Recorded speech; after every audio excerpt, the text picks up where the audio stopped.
রান্নাঘর থেকে এই তিনটি জিনিস এখনই বাইরে ফেলে দিন, না হলে আপনার পরিবারকে ধ্বংস হওয়ার থেকে কেউ রক্ষা করতে পারবে না।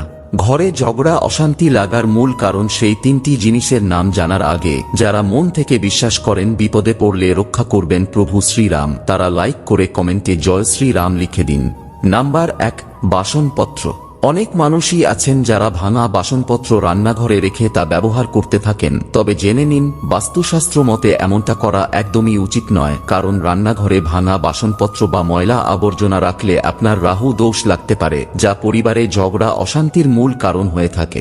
নাম্বার 2, আয়না। রান্নাঘরে আয়না বসানো নেতিবাচক শক্তিকে আমন্ত্রণ জানায়, তাই ভুল করেও রান্নাঘরে কখনো আয়না লাগাবেন না, এতে বাস্তুদোষের সৃষ্টি হতে পারে। নাম্বার 3, ঝাড়ু।